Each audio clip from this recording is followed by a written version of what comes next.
your car buying experience will be the same. We have the right Honda at the right price. You'll find us in the Elk Grove Auto Mall, Highway 99 and Elk Grove Boulevard. I gotta get an Elk Grove Honda. KHD1 Sacramento, KYMX HD3 Sacramento. From the Power Business Technology Toshiba Studios. Sacramento's official home of the 49ers. San Francisco. Sacktown Sports, 1140. It's time for game night, getting you ready for Sacramento Kings basketball. He's got the bucket. Game night is presented by Power Business Technology, your locally owned and managed Toshiba copier dealer. Contact them at 844-POWER-BZ or visit them at powercopiers.com. Here's your host, Scott Marsh, alongside the high flyer, Henry Turner.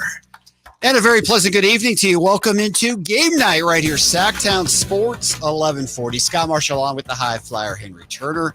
It's the fifth and final preseason game for the Kings tonight. I say thank goodness for that.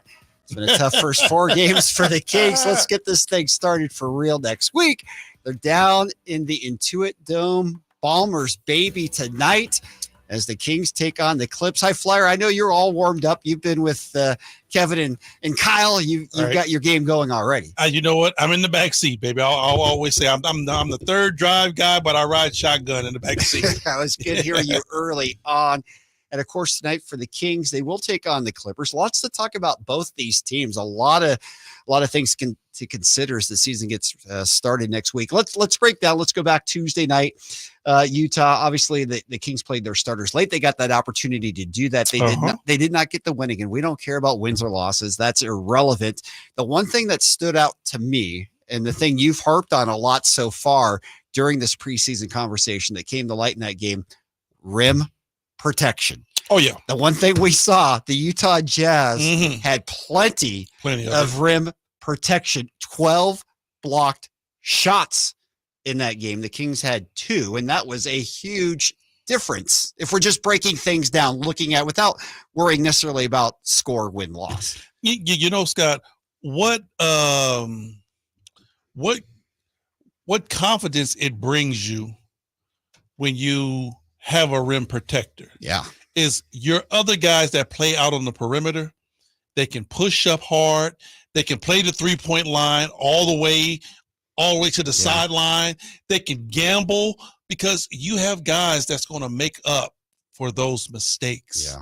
And when you have that, now you got rim protection, and now you got all type of pressure that's out on the perimeter. Your defense is going to be stellar. And teams are going to be like, okay, well, what do we have here now? We don't have to get to the rim. We don't have 3-point shot. Right. What do?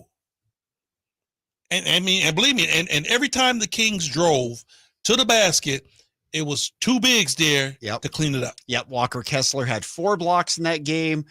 And, of course, John Collins, who many thought would be in a Kings uniform at some point over the last few years in his career, had 3 of his own.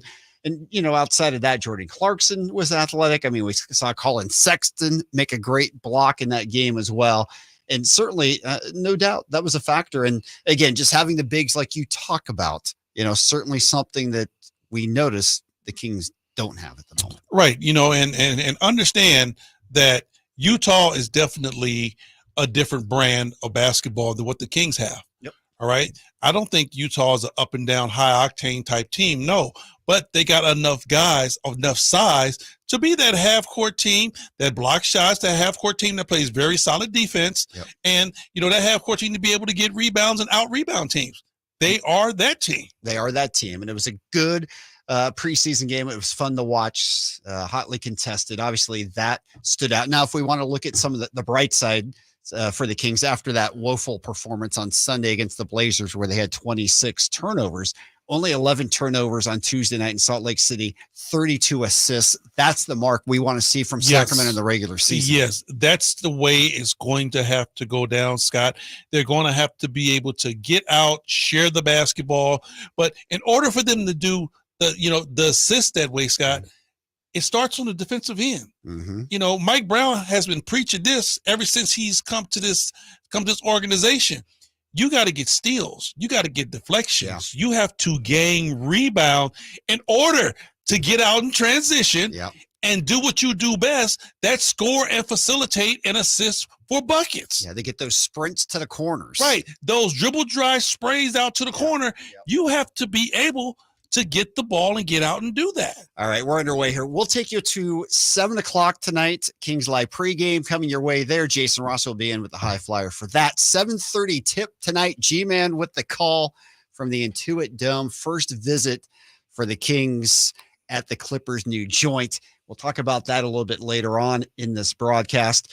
Another note that continues to stand out to me, and again, 4 preseason games, I get it. There is a trend, and maybe it will or will not carry over into the regular season, but the Kings' three-point shooting has still been less than stellar. 10 of 38, 26% from distance. That's followed up by that 5 for 28 on Sunday. Again, is it something in the bigger picture to have alarm about? Is it a red flag going into the season at all? Not now. No. I still, will give the Kings a good 5 games to say, okay, is the 3-point shooting there? Or is it up to par? Or is it under? Are they underperforming from the line? I just can't take preseason numbers and say, okay, this is going to equate over into the regular season, whether they're good or bad, Scott, because, it's a total different style of game, so at the end of the day, I'm not worried that they're not shooting the basketball well. I'll tell you what I am worried about. Yeah. I hope this free throw shooting don't roll over into the regular season. Because, free throw shots are free throw shots. Nothing changes from preseason to regular season. A free throw is a free throw. The Kings are going to have to shoot better at the stripe if they want to achieve all the things that they want to achieve. That free throw shooting is going to have to get, for a team, Scott, they're going to have to shoot at least 78% as a team. Yep. They were 14 of 19, 73% to your point on that one. That's not good enough for an NBA basketball team. I agree with you. That want to have success. Absolutely. No doubt. They've got to pick that up. Sabonis was 6 of 8 from the line. Domas was certainly in midseason form, 29 points, 17 rebounds. And let's face it, the way Mike Brown coached that game, he coached that game like a regular season game. I mean, it was a tight rotation. Right. He basically played 8 players. Isaac Jones got 3.5 minutes of run.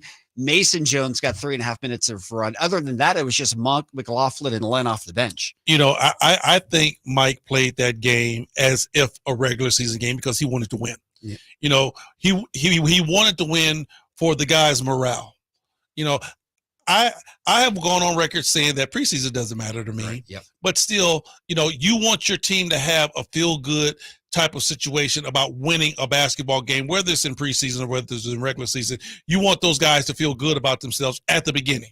Yeah, no doubt. But again, whether they're 5-0 or 0-5, it's irrelevant once the season starts. It's irrelevant, but it's a different mindset. It's a different mindset when you come off a win and say, okay, fellas, you know what? We just won a basketball game. Now let's keep this thing let's keep this train rolling. Yeah, no doubt. Other things that stood out to you, obviously Malik Monk, he had missed a game, came back for a little bit. His stat line was not very good in Salt Lake City. Malik is Malik, bro. You live with him. On some nights he's going to struggle, and it's going to be a lot of nights to where he comes up big for you. So I don't look at him and say, okay, well, what's going on with Malik? No, Malik's going to be fine the next night. He's a guy that's, he shoots bad tonight. He's going to come back the next night and let it go. That's what he does. The one thing that I was looking at, and I really was like, okay, they need to get better at that. The Kings they're trying this quirky zone defense that they go into. Yep.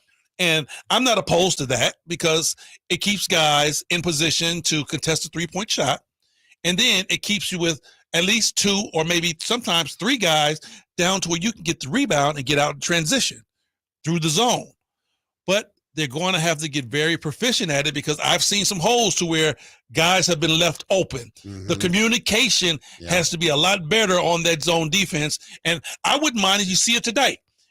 You have to run this zone defense over and over and over and over again until you get comfortable with doing it. No doubt. It takes reps, and that's what this is all about right now for Sacramento. All right, if you want to join the program, you can. 1-800-920-1140. Give us a call again, 1-800-920-1140.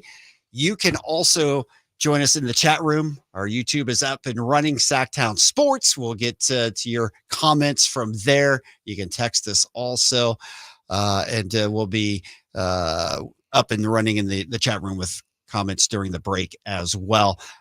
Anything from Utah that you saw? We talked about rim protection. That was the thing that stood out, obviously, but anything else as you see the Jazz? Just curious. I thought the Jazz was a good team last year. I thought they were solid. I thought they were starting to gel. I think they're a decent team this year. You know, they got some good guys that, you know, leads the team. They got good bench scoring. They got good front court. They rebound the basketball. They're going to be a decent team. You know, we were just talking about, you know, how are the Kings going to be able to, you know, crack into this, you know, top 6 in the West. No one has Utah nowhere close. Right. But they're a good basketball team. Yeah, they've done a nice job of mixing in some veterans with the youth right now, to your point. Bringing in Patty Mills, that's just a solid signing. You know, you got Clarkson off the bench. John Collins came off the bench. I mean, decent background. I really like Keontae George. That he's got some life in that body. That's what I'm saying. They're a well-rounded basketball team. Yep. So, you know, nobody's saying that they're going to be able to do anything, but I'm like, I think a lot of these people are very much underestimating what Utah might be able to do. Those 2 7-footers on the front line with Markkanen and Kessler. And the thing about it, they're unique. Okay, Kessler is pretty much a standalone center. Mm-hmm. He's a throwback center, but Markkanen, Markkanen is something special. He's a unicorn. He is. He's kind of like Porzingis is. He's Porzingis 2.0. Right. You know, but with a little more responsibility, but the kid can play. Yeah, I agree with that. All right. When we come back, we talked about the anemic Kings 3-point shooting so far. And of course, they don't have Kevin Huerter back. We understand from a bench standpoint have been limited in this preseason a little bit, but they did make a move to address the 3-point shooting. We're talking about Doug McDermott, Dougie Buckets. McBuckets. Yes. Coming to Sac. I'll get your take on that when we come back. It's game night. It's underway here. It's brought to you always by our good friends at Power Business Technology. Experience for yourself how the Power of Family can help you with all your business copying needs. Give them a call today, 1-844-POWER-BZ, or go to powercopiers.com. More of game night coming your way right here. Sacktown Sports, 1140. All right. We are live on YouTube. Kyle, how are you, buddy? I am doing fantastic tonight. How are you, Scott? You know what? I'm not happy. And I'm not happy with you. Why? I'll be honest. I'm not happy with you. Like, hey, you know, you're a Padres fan, and so I get you wear the Padres gear. I've got my Dodgers. We have a friendly rivalry. Dodgers beat your Padres. I get that you're down about that, but you show up in a Mets uniform for the show tonight. Yeah, exactly. That's just over the top. Sometimes it's over the top. Sometimes you just want to poke Scott a little bit. Turn that thing and put it back around. I bring you a hat. I bring you a UC Davis Shredville hat. You could have worn that, but you elect to put on that stupid Mets hat tonight. He petty.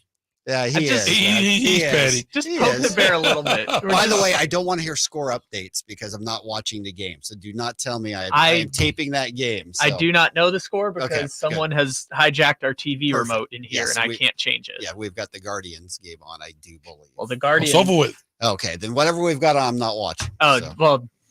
The Guardians walked it off. They did. Okay, walk off today. Yes. Walk off home run for them. D-Fry. Really? Wow. 2-run zipper. Wow. Okay. Walk off. Nice. Drop Mike. Okay. Do you think Cleveland can come back in that series, High Flyer? It's 2-1 right now.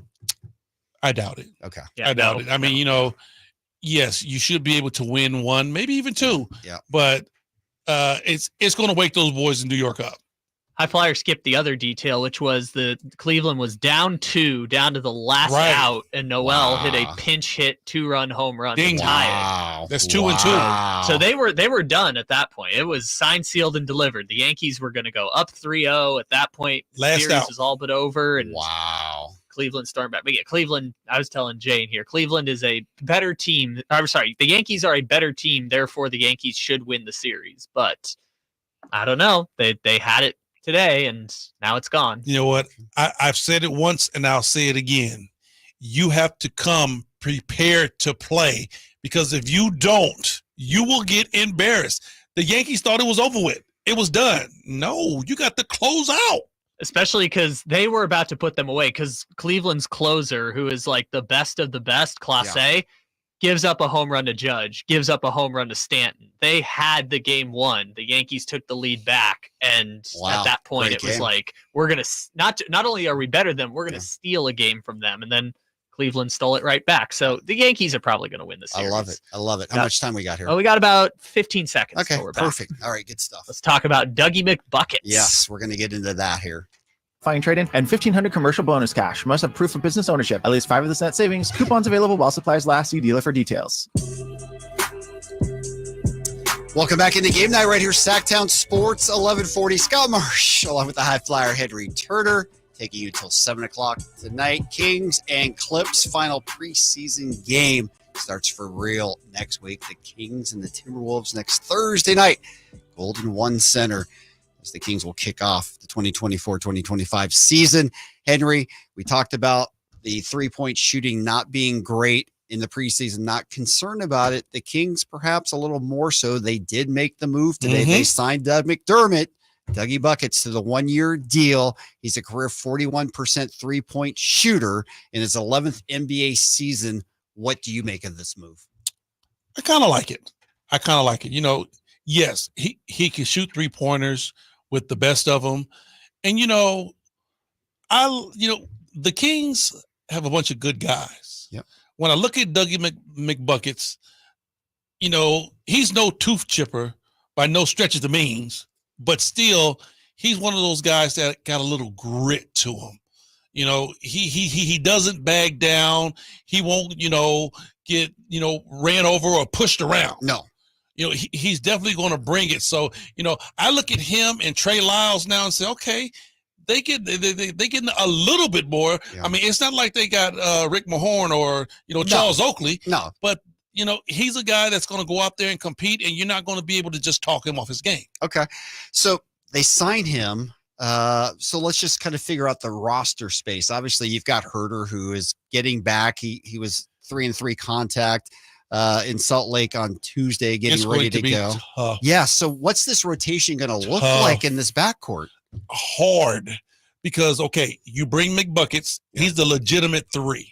All right, you might run him at 4 a little bit, because I mean, you do that, but come on now. Yeah. But he's not a great defender, first and foremost. Okay, I understand. Yeah, y'all didn't see the face that Scott made when I say run him at the 4, but I'm gonna make Scott eat that, because we were talking about running Derozan at the 4 for a while. Yeah, you're right. So if Derozan can run at the 4, McBuckets can too. All right. So, but still, both of those guys are 3s. Yes. Right. Yes. So now, the guy that's throwing a real wrench in the whole scenario is McLaughlin. Yes. McLaughlin is playing well. Very well so far. Yes, at the point guard position. Yeah. So now, let's think about this. You got De'Aaron starting at the 1. Right. Who comes off the bench for De'Aaron? Yeah, who is the 2? No. I'm saying who is first off the bench, number 2 at number 1. Right, there we go. Right. Is it going to be McLaughlin, or is it going to be Malik Monk? Right. What's the combinations? Right. Because if Malik Monk comes off the bench, is he going to be a 1 or is he going to be a 2? Because McLaughlin is straight 1. No doubt. He can't really play any place else. He's straight 1. Yeah. So are you going to put Monk at the 2 or at the 1? Now you got Monk, Herder, Keon Ellis. Yep. It's another one. Well, and Devin Carter's hurt right now. Devin Carter's hurt, and Herder. Yeah. For that 1 spot. Because now Herder is not a 3, because you got your 2 3s. You're right. He could play 3. Before. Yes. But not now. No, there's not a lot of space, that's for sure. There's not enough space. No. And it's like, it's a good thing to have, because you got a lot of talent that you can pull from, but some of those guys not going to get no minutes. No doubt. And obviously, the Jalen McDaniels deal was made in part to make room for McDermott here. So we see the second piece of why the Kings made that move. Right. Now, Jalen leaves. Jalen was a true 4, maybe a 5. Yeah. But you bring in a 3, and that makes the 1, 2, 3 even more crowded. It does. And again, as you look at the, front court, obviously Sabonis, Murray's going to get some run at 4. We understand that. If Isaac Jones is playing at all, he's going to be a frontline guy, a 4 or a 5. Len off the bench is your 5. Mhm. Trey Lyles would be a 4, combination 5, and that's pretty much your front court. Right? I guess Orlando Robinson, when he gets healthy too, is going to be a small 4. He can be small forward. Or he'll be your 4. But he's not really a power forward, is what I'm trying to say, though. Wow. I mean, right now we're thin in the front court. We're thin. We are thin in the front court. But then again, I'm fine with that, Scott. I've been saying this, and I'm going to say it till the cows come home. Yep. I'm fine with being a small team. But we better understand how to flourish as a small team. Yeah. The Golden State Warriors played small back in the day when you had to have 2 bigs. Yeah. Remember, they had Rod Higgins, and they had that Rod Higgins. It was Rod Higgins at the 4 and maybe Lister at the 5, but they were small. Yeah, they played small ball. They played small ball, and they made it work. Yep. They made it work because they understood how to play small ball. That's where I'm at with this Kings team. I'm fine with our roster, but the guys better understand how to play small ball, because if you don't, we are going to get cooked. No doubt. It is definitely an interesting construction of this roster at the moment. And it's hard to tell because some of the big pieces coming off this bench, we haven't seen them yet. So, I mean, we know who they are. We've seen them. We haven't seen them this year with Lyles and Herder and how all these combinations are going to fit. Like I said, 1, 2, and 3 is going to be tough. Yeah. I don't know how Mike is going to do that, because he could utilize any one of those guys. He could use them. Yeah. They're usable guys. So it's going to make it real tough. And then when you start talking about the 4 and the 5, now you're going to be like, ooh, okay, now how am I going to make this work? Mm-hmm. Because right now, if I'm a coach, and this is just me, this is HT coaching. Yes. Yep. I'm not really comfortable with sitting Sabonis more than 8-9 minutes. I'm looking at him saying that might be the only amount of rest I can give this young man, and he needs more than that. I would love for Sabonis to get at least 12 to 15 minutes of rest. Absolutely. But as of right now, I'm only comfortable with getting about 8 minutes. Oh, okay, big fella, you got your water? Come on back. Come on back. No doubt. And again, when you play him close to 40 minutes a night, I mean, not only just for his stamina over 82 games, I mean, he's proven to be a warrior. I understand that. But foul problems become an issue with DeMontis. Foul becomes a problem, Scott. And then when you look at this team, we're talking about going into the postseason, and we want to make a splash. Well, you can't ride Sabonis 40 minutes through the regular season and think that he's going to be like automatically fresh for you when playoff time hit. It's not realistic. We got in-tournament games, all of these things that the Kings want to do well at. But at the end of the day, at the end, if you're riding Sabonis that hard, man, it's going to be rough. And the way he plays with the reckless abandonment, it's going to be, you got to give him some type of help. It's going to be rough. Now, we have heard from sources, Drapes dropped this on us before he left, that we're going to see McDermott tonight. Cool. I'm with that. I want to see him too. Yep. You know, I want to see him go up and down, because I honestly think his game will definitely be able to translate over to the King style of play. Running up and down, free-flowing game, cut, read and react offense. I think he can play in that type of system. I think they can too. It's interesting, again, preseason, but the Kings have been last in three-point percentage in the league. I understand. Yeah. I understand it doesn't mean a lot preseason. I'm with you on that, but it is kind of an alarming stat. Yeah, Scott, I'm not going to read too much into that, high or low. Mm-hmm. Even if the Kings were shooting lights out, I'm not going to bring that over into the regular season, because I know it's totally different. So they're not shooting the basketball well. Okay, I can ride with that. My thing, if we want to keep it on the offensive side, the free throw shooting. If the Kings want to do what they projected that they want to do, they have to shoot 78 or above on the free throw line. Yeah. If you want to go small guys knock down free throws, Scott. Yep. And how many games last year that we lost by one possession, possession, and we only shot 72% from the free throw line? Agreed. I mean, De'Aaron has to be an 80% free throw shooter. Yes. And we need Sabonis, 75 plus? 75 at least. Yeah. Agreed. And then Debo to be who he is, keep it at 80 plus, and then you got McBuckets. he shoots the free throw He line should well. be 90, Right, high 80s. Right. He shoots the free throw line well. Yeah, So, yeah. those guys, Keegan Murray is going to have to up his free throw game. Everybody that's on that team, if they can do that, that should equate to at least 3 games, Scott. It adds up, no doubt. At least 3 games. There's no question. There's 4 or 5 games that turned simply on free throws last Right. year. Yep. All right. Kings are in the Intuit Dome. I want to know, Henry, back in your day. I mean, obviously, everybody's talking about this Intuit Dome like is the most incredible arena. We haven't had a chance to see it. Nobody really has seen it yet. What in your day was the gold shining arena back in your day that opened up as a player? You know what? And it's been so long. They don't even play there anymore. But it was when Orlando had just came into the league. Oh, yeah, the Amway Center. Yeah, they had a brand new arena, and they had just redone Phoenix. Yes. The Phoenix Suns had just had a brand new arena, so their arena was nice. I played in some dumps, Scott. I played in the old Chicago. Yep. But what a building. Yes. I mean, I'm telling you, as far as you played in the old Garden too. Yes, nostalgia. Yeah. Couldn't beat it. Right. The wood floors creaking and the locker rooms are up under the arena. Chicago was nostalgic. Of course, the Garden. The Garden smelled like a zoo. I don't care when you go there. The Garden's just the Garden, but it's the Mecca. Yep. You're there. Absolutely. Boston Garden. The Boston Garden. Philly.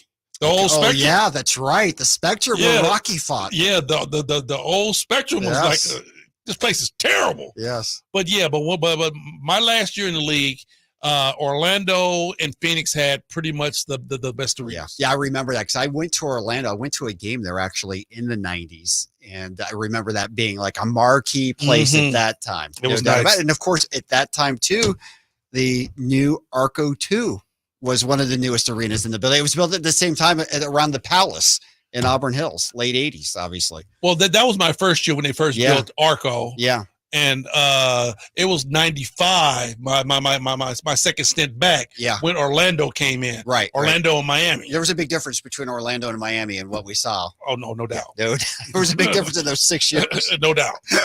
All right. When we come back, we're going to go around the league. We'll get you caught up on all the other stuff going on. We're going to talk some Clippers too, because the Clips may have this brand new spanking arena that's going to be the glitziest in the NBA. We got to get there, Scott. We're going to do a show from there this year. That's the guarantee. We got to get Game there. night's going live from the Intuit Dome during the season.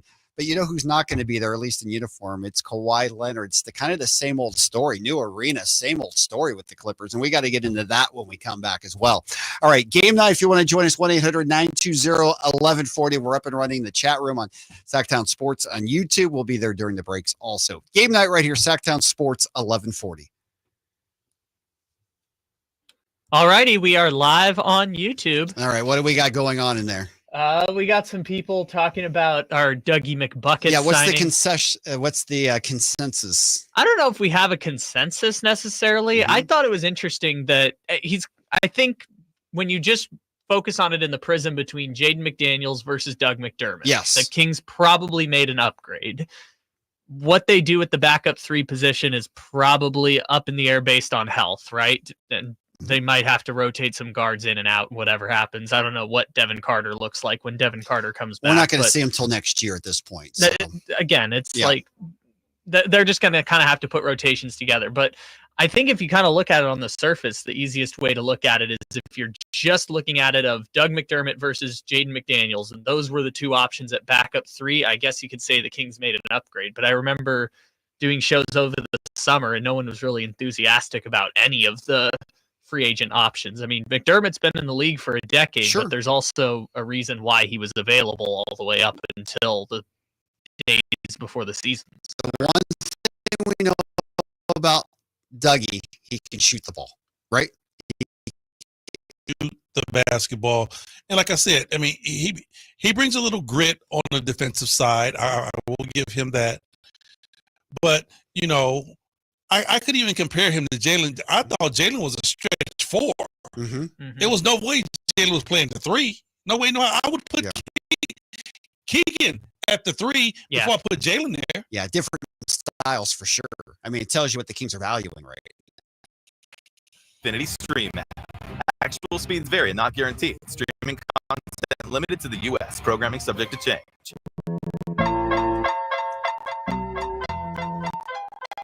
Welcome back into game night right here, Sacktown Sports 1140. We're halfway through it, taking you until 7 o'clock tonight. Kings Live pregame. Jay Ross will be in with High Flyer for that. 7:30 tip tonight from the Intuit Dome. The G-Man, Gary Jarrett, with the call. I wonder where they put radio in the Intuit Dome. I'm curious to know what the location is. Well, you know what? You know G's going to let us know. We might have to find out. Our $2 billion building where radio gets to sit in this great facility. As we mentioned, the Clippers may have the best building now, certainly the newest, but they're not the best team. I mean, this is a Steve Ballmer team that obviously wants to win a championship. He's a great owner. He's put a ton of money into this thing. You can't fault him for his commitment at all. But they have not gotten the roster right as of yet. And as you look at it this year, I don't know if this team's any better than last year. And again, you're still dealing with a superstar in Kawhi Leonard, who you just don't know how many games he's going to play. It's the same old song every season with this team. And you know what, Scott? Let's throw this out there for all of our listeners, because, we have a lot of fans that, have been guilty of saying, well, the Sacramento Kings don't like to spend money and they don't like to, buy the big player. Well, look at Steve Ballmer. This dude has broke out the bank. Yes, he has. And has paid crazy money for a roster that doesn't equate for you to get a championship. It's not done that way. I'm sorry. Even if you want to spend all the money in the world, that don't mean you're going to get a championship. So, it's one of those things where it's more methodical than that. But yes, when you look at what Ballmer has done, and now you look at the team, because last year was their window. No doubt. And they went out and they got Harden to get their big three with Paul George and Kawhi. Yes. Now George is gone. George is gone. Kawhi is on IR. Yes. And now you have an aging Harden, not in prime Harden. No. An aging Harden who dribble, dribble, dribble, dribble, dribble, dribble, dribble, dribble, dribble, dribble, dribble, dribble, dribble, dribble, dribble, dribble. Are you still looking at this situation saying championship or bust?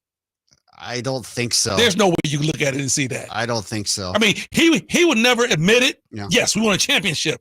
No, it's not going to happen. And now the latest, as you mentioned, Kawhi Leonard is reportedly going to be out indefinitely to start the season. That's what Shams has just reported, that Kawhi is definitely not going to play in the season opener and could be out indefinitely to start the year. And you look at that roster and you say, okay, PG is gone, big hit, but still you got Kawhi, you've got James Harden, you sprinkle in some other guys, you can still be competitive, and if you get some luck, you never know what's going to happen.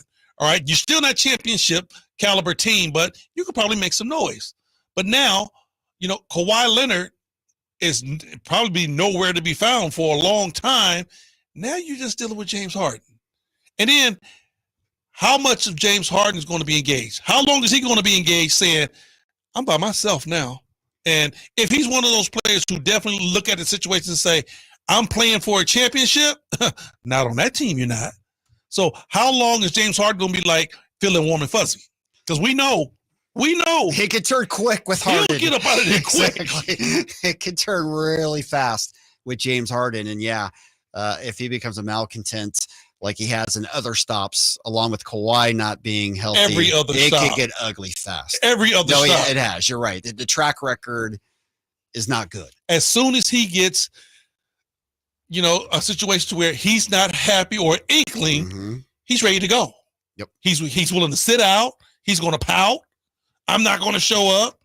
So once he looks at his roster and says, oh, no, this roster's not going nowhere, let's see what happened with the Clippers. No, there are other starters with Kawhi out. You're looking at Terrence Mann, Derek Jones Jr., Zubats in the middle, and Norman Powell. I mean, those aren't bad players. I mean, those are all quality NBA guys, but nothing stands out as, oh, my goodness, this is a deep, talented team. They're very good guys. Yep.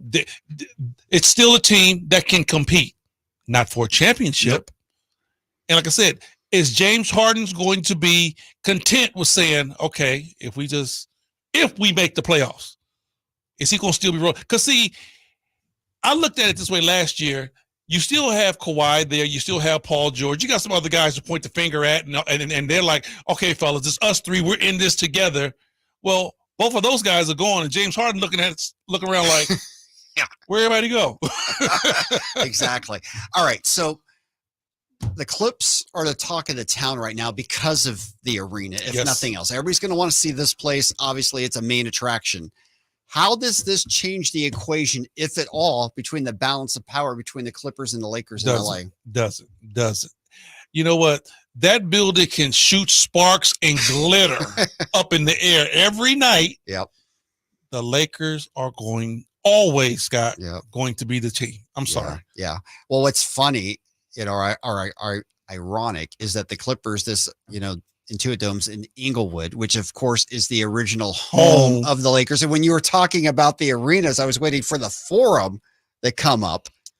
Yeah, the Great Western Forum. Yep.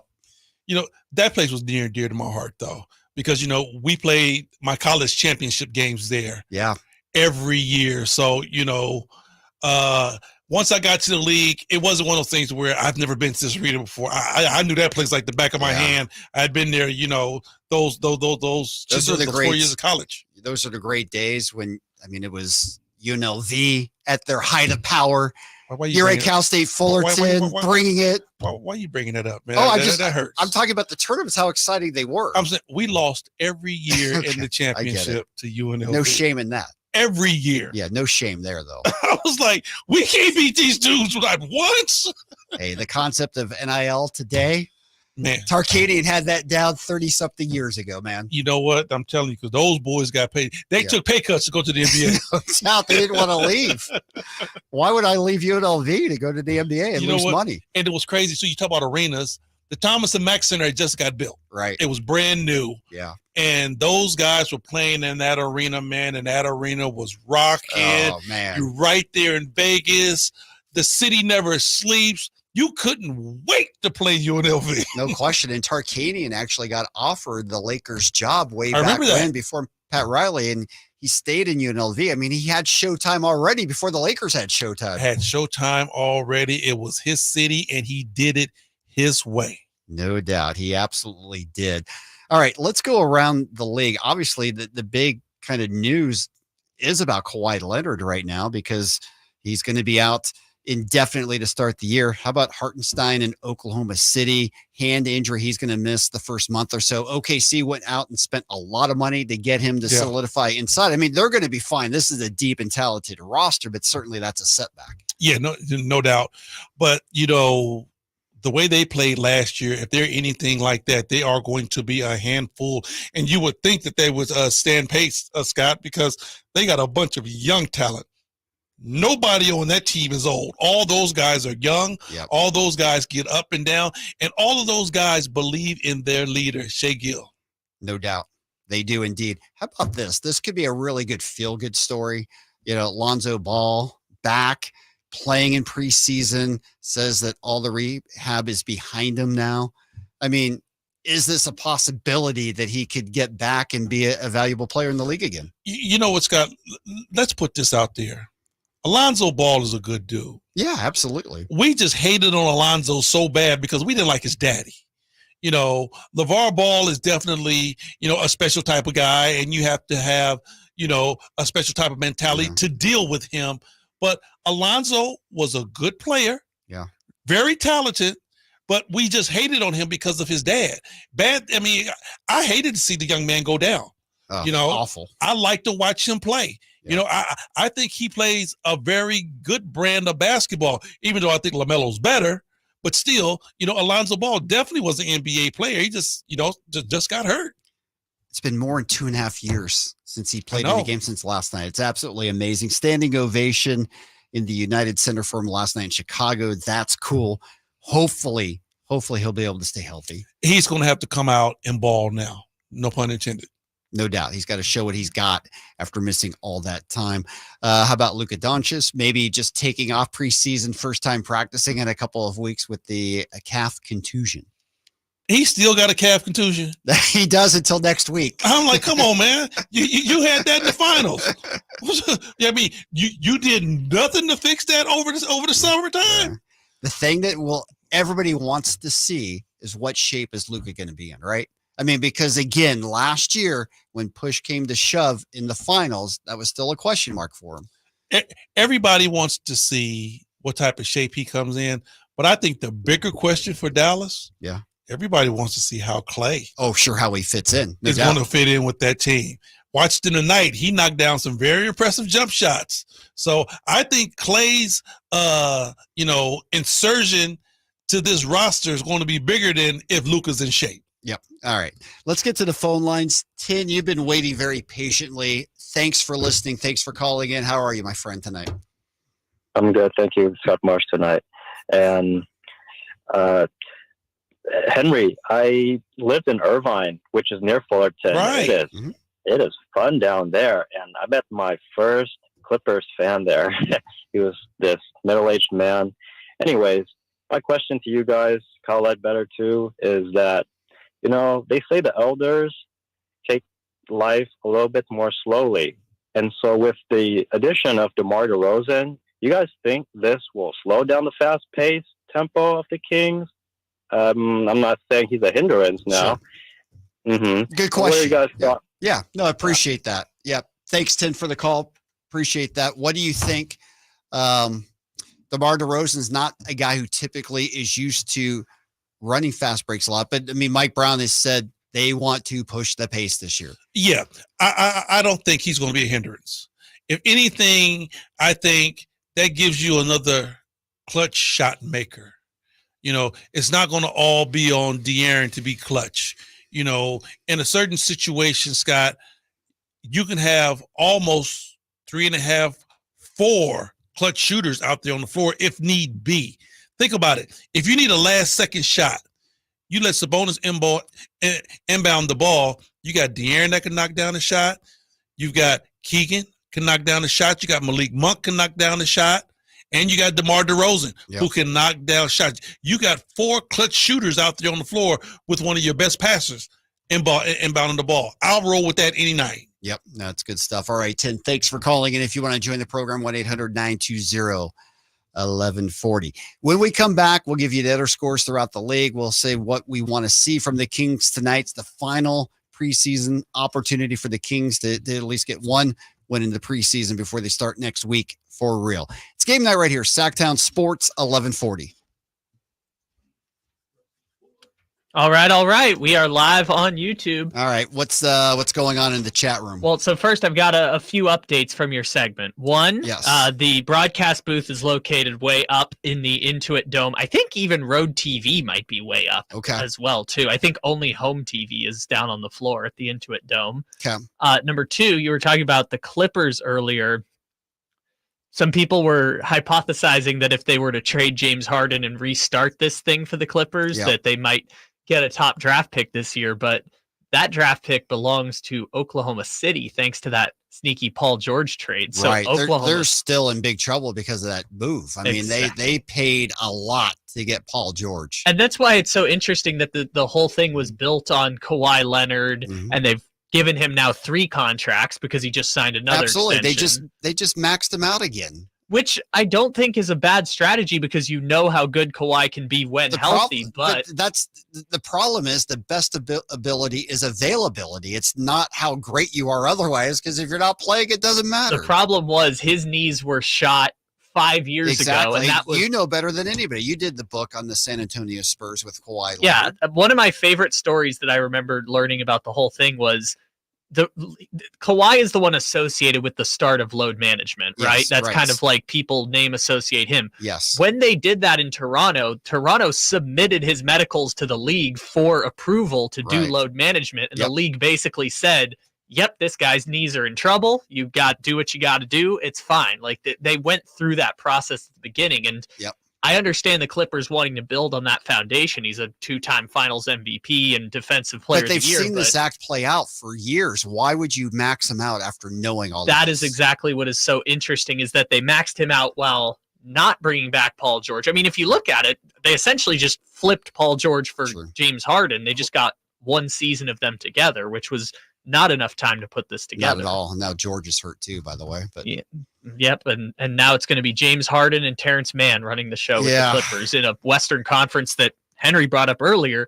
Utah is not a bad team, and they're 14th out of 15 in the West. So where do the Clippers fall into this whole equation? I think the Clippers could be a team that's not even in the playoffs.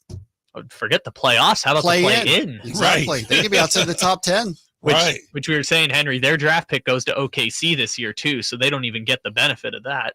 I mean, they're going to be in rebuild mode sooner than expected. Mm-hmm. Absolutely. All right. Anything else in the chat room? Some people are getting ready for tonight's game. I know some people are upset that there's an 0-4 record, which I wouldn't point to that as like saying, oh, no, the ceiling's falling. But I don't know. It would be nice to see some marked improvement from the last couple games. All right. Fair enough. Seems to be the general consensus. All right. In the region, conveniently located in downtown Sacramento. So check them out. Capital Casino. And always remember to gamble responsibly. 1-800-GAMBLER. Final segment of game night right here, Sacktown Sports, 1140, getting you ready for Kings Live pregame. That comes up top of the hour, 7 o'clock. Jason Ross is here with the High Flyer. 7:30 tip tonight. G-Man with the call from the Intuit Dome. Can't wait to hear his first call from that building here in the preseason. The final preseason game for the Kings. Will they get a win in the preseason? We'll find out. Obviously, it's been a little tough sledding in terms of wins and losses for this team. Not that it matters whatsoever in the preseason, because it doesn't. All right, let's get you caught up on the other games going on right now. Dallas blowing out Milwaukee 107-81. You've got Houston all over San Antonio 99-79. I'm interested. San Antonio and Houston. These are two young teams on the rise. San Antonio, it's year 2 for Wembanyama. How fast is that growth going to be for the Spurs? I personally think they're going to be a meteoric rise type team. I don't think it's going to be a team that's going to take 3 to 4 years to get better. I think they're going to be much better this year. Well, when you got Chris Paul, that's the number one guy that's going to be inserted into that lineup. That's going to really help push Webby, right? Because he's one of the best floor generals that this league has seen. Yep. You know, I don't care what nobody say. Chris Paul is probably one of the best, probably top 5, top 10 point guards that the league has seen. Period. You know, and when you talk about being able to set guys up, and especially big men, and make them better, Chris Paul is one of the best in the business. No doubt. And don't you think Wemby? I mean, he's probably going to be all NBA this year. Easy. Yeah. Easy. You know, like I said, and playing with Chris is going to put him in the best possible position to succeed. No doubt. How about Houston? This is a team that's been a slow rise that everybody's thinking great young talent. Eventually it's going to break through. Will it ever? I think so. I mean, I've got a lot of confidence in Ime. I think he's a very good coach. I think he does a lot with young talent. I think he gets guys to buy into what he's selling. And when you look at what he did with that Houston Rockets team, they didn't, just shoot off like a rocket, no pun intended. No. But they were better, and they were definitely competitive, because we walked into Houston and took 2 serious lumps with a young team that was ready to play. And it's good to see Sengun back and healthy. Of course, he got hurt here in Sacramento last year, ended his season. He's playing again. That's a big deal. That's a good young center in this league. Yeah, I mean, he was they were looking at him and comparing him to Sabonis. And when you look at what Sabonis does for this NBA team, being in the conversation with him, it's kind of like being in the conversation with Shaq and David Robinson and Elijah Wan. It's high praise. Yes. OKC leading Atlanta 85-80. In your mind, OKC, are they the favorite going into it in the West? I mean, as you look at the lineup, the roster, so many people are thinking they are the team that is the heir apparent. I can't. I mean, just my overall tutelage, Scott, and how I look at the NBA and the respect that I give to champions. I always give the champions the benefit of the doubt. So Dallas will be the number 1 team. Okay. But believe me, OKC is going to be on their heels. I think they're going to be right there. Okay, and then Denver and Minnesota, they're matching up right now too, tied at 89. Where do they fit into the mix? I mean, the Minnesota with Randall, we talked about it. We both think that's kind of a downgrade to lose the big cat for Randall. I think. And I'm not going to bet the farm on this, but I definitely think they take a step back. Denver is going to be Denver. I like what Mike Malone does. I mean, are you going to bet against the Joker? Why are they not going out and going all for broke? I mean, you just look like it. This team is not a team that's gone out and made any big moves. I mean, they've got Jokic. They've got him in his prime. Why are they not just going for it? I'm with you on that, Scott, because when you look at the Joker's window, and you believe me, you got to ride with him because he's going to take you to the promised land. Yep. I would say Joker probably has a 2, maybe a 3-year window to say, okay, we need to get a championship. So I definitely think I'm definitely with you. You would think that Denver would throw the kitchen sink at it right now because their window is right now. No doubt. And they still might have the best starting 5 in the league with Gordon and Porter, and you throw in Murray. Okay. Here's the ultimate question for you. They got a nice squad. How do you think Westbrook's going to fit in a Denver uniform? Coming off the bench? He's going to have to come off the bench, right? You know what? I've always said in order for Russell to be Russell-like, he's going to have to be with a group of guys to where he is the alpha. He runs everything.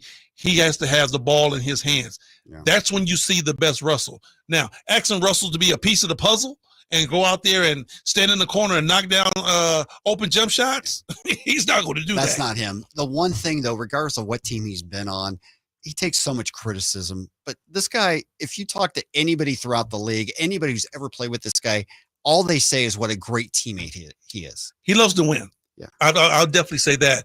But the problem is, Scott, he's a volume guy. Didn't say he was a great player. He's a volume guy, and he has to have the ball in his hands. Yes. When he was in OKC, he had great numbers because he always had the ball in his hands. Yep. Believe me, he still had all those turnovers. Yep. He still took bad shots, shot at a very low percentage, but he shot so many of them that it made up for it. And he's not on this Clippers roster anymore, right? No. And where he fit in better than he did with the Lakers, for sure. Oof. Better than when he was at Houston. I mean, Russell Westbrook's game has definitely went down when he was asked to be a team player. When it's your team, Russ, you go out and you do whatever it is you want to do. That's when we saw the best Russell Westbrook. When it's all said and done, is this guy a Hall of Famer? Straight. I think so too. Straight. Yep. Come on, man. You cannot triple-double for a year. Come on. 3 years. Yes. You cannot average a triple-double for 3 years and not go into the Hall of Fame. Yeah. No way, no how. I agree with that. All right, let's turn our attention back to Kings clips tonight, our last few moments here for Sacramento tonight. Anything we're going to see Doug McDermott. Obviously, that's going to be interesting to see what he does. What other things do you want to see tonight from the Kings? Scooter, I definitely want to see him shoot the ball better. Okay. I want to see them take care of the basketball. I don't want to see all, the loosey grooves with the basketball. Turnovers are going to be big. Yeah. Hopefully we get a chance to see the Kings rebound. I'm looking at all the things that the Kings have to do to be successful as a small ball team. I want to see how they play defense. The quirky matchup zone. I want to see how they play that. Are they getting better with talking and making the right rotations in that? I want to see everything that it's going to take for these guys to be successful with playing small ball. Yeah, it'll be interesting to see how Mike Brown plays this one after playing his starter so many minutes that he did on Tuesday night. And you know what? The thing about it is that we might get a chance to see a lot of the young guys again. I think we might tonight, yeah. A lot of the guys that's still trying to make a roster, but still all in all want to see those guys and see what they can do. No doubt. Obviously, it'd be great to be there. I can't wait to see what this Intuit Dome looks like tonight. Scooter, we keep saying it, man. I mean, we got to get there. We do. Whoever we got to go, how many babies we got to kiss, how many hands we got to shake, just let me know and I'm right there with you. We got to make that happen. We're going to make that happen at some point. We definitely are going to get that done. So, all right. Again, game night being brought to you by Mercedes-Benz of Stockton. Check out their full line of luxury vehicles. All you have to do is go to mbofstockton.com. All right. Any other final thoughts before we wrap this up? No, just see the guys go out and just try to get better. Knock down some more shots and make some more free throws. And you know what? Wrap this preseason thing up. We got a week before opening night. Understand we got some time to practice. get ready, man, because the show's about to start. The show is about to start. Cannot wait. Again, it is October 24th. It'll be 1 week from today. The Kings at home to take on Julius Randle, Anthony Edwards and company. The Minnesota Timberwolves will be in town. Cannot wait for next Thursday night. Well, you know what? Let's hope Julius Randle hasn't gotten acclimated yet. They haven't quite jailed yet to where it's just Anthony Edwards. No doubt. Randle and Sabonis, that's always a pretty good matchup, though. Oh, yeah. No That's doubt. a big-time matchup. Both of those Two guys. lefties who just get after it. That uses their bodies, that don't mind throwing them around. All right, that's going to do it for game night. Coming up next, Kings Live pregame. Again, Jason Ross will be here for that. The high flyer stays. Jason takes my chair. They'll take you until 7:30 tonight. The 7:30 tip in LA. Kings and Clippers. It'll be interesting to see how this final preseason game tonight goes for Sacramento. If it goes anything like that incredible double overtime game, we'll be in for a thriller from a couple of years ago. What was that? 176-175 Kings win.